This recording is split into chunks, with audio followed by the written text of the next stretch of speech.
Olá, você já observou a quantidade de mensagens que estão disponíveis na internet nesse tempo?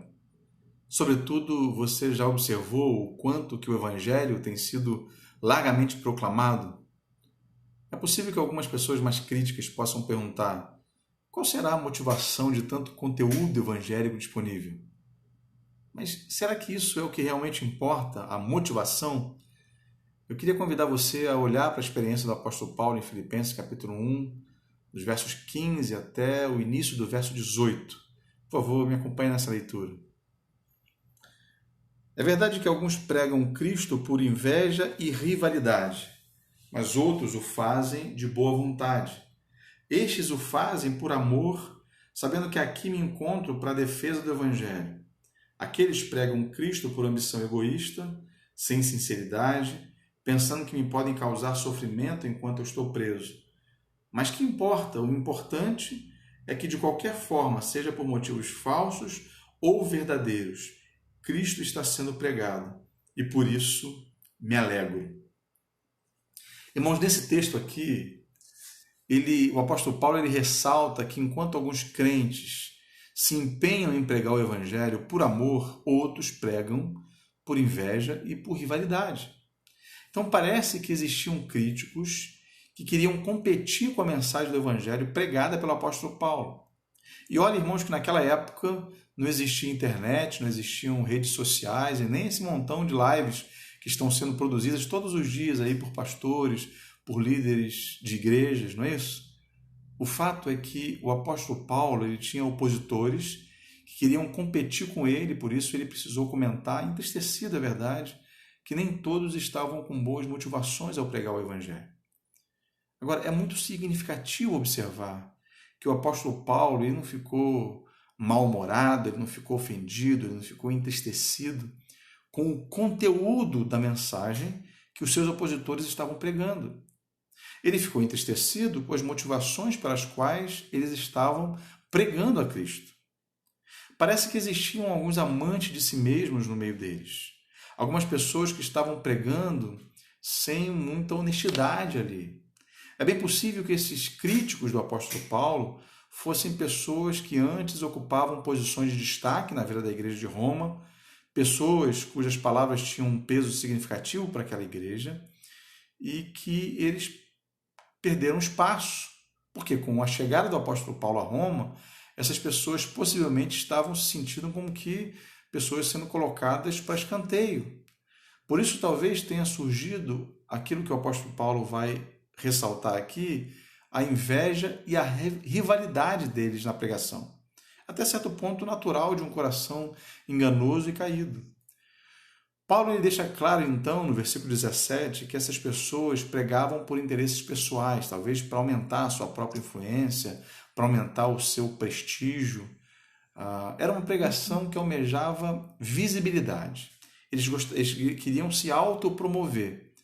Mas o fato de o apóstolo Paulo sequer citar os nomes daqueles que faziam essas coisas já demonstra de antemão muita graça e muita sabedoria por parte do apóstolo.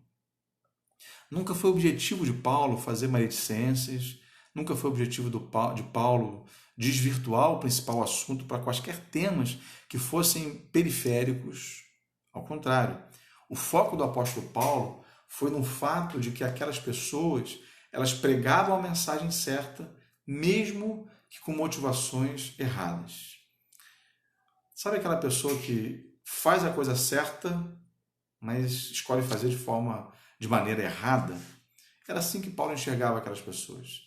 Elas não pregavam heresias, elas pregavam o evangelho. Então elas pregavam aquilo que é verdade. Parece estranho conceber isso, mas os críticos de Paulo não perverteram e nem esvaziaram a mensagem do evangelho. Certamente, eles pregavam que Cristo voluntariamente morreu pelos pecados, ele voluntariamente se entregou na cruz do Calvário e ele ressuscitou ao terceiro dia para dar vida eterna a todos aqueles que creem nele. Então, eles precisavam crer em Jesus. Essa sempre foi a mensagem mais simples e mais clara do evangelho. Essa era a mensagem que o apóstolo Paulo pregava. Essa era a mensagem que o apóstolo Paulo, inclusive, reconhecia que estava sendo pregada mesmo por seus opositores.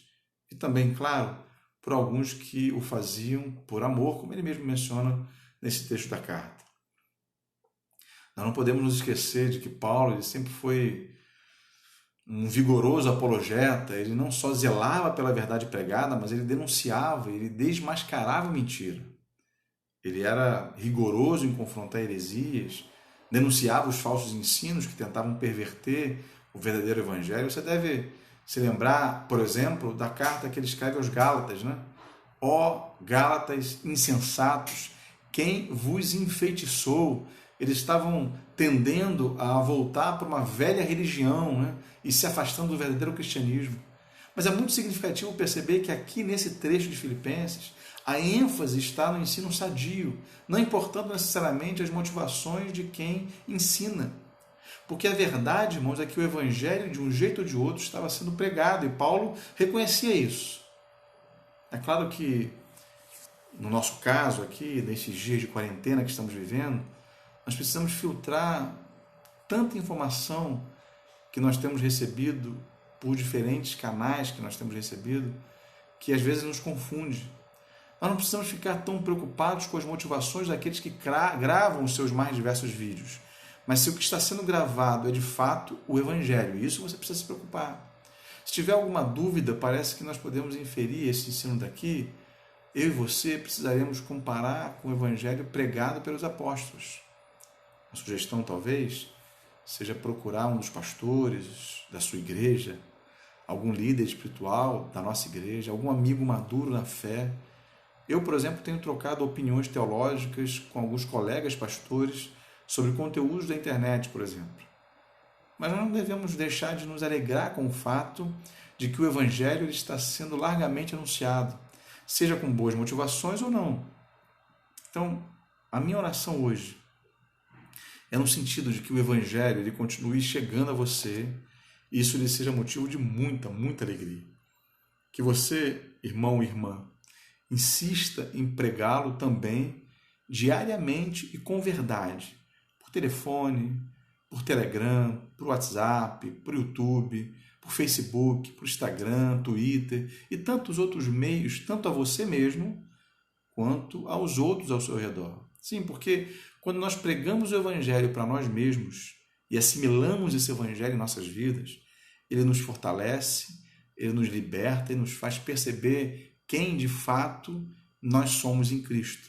E quando isso acontece, irmãos, nós somos capazes de nos tornar menos críticos em relação às motivações das pessoas que falam e mais interessados no conteúdo daquilo, de tudo que é dito. Afinal, como nós vimos nessa devocional aqui, o conteúdo é o que mais importa. Que você tenha um excelente sábado no Senhor.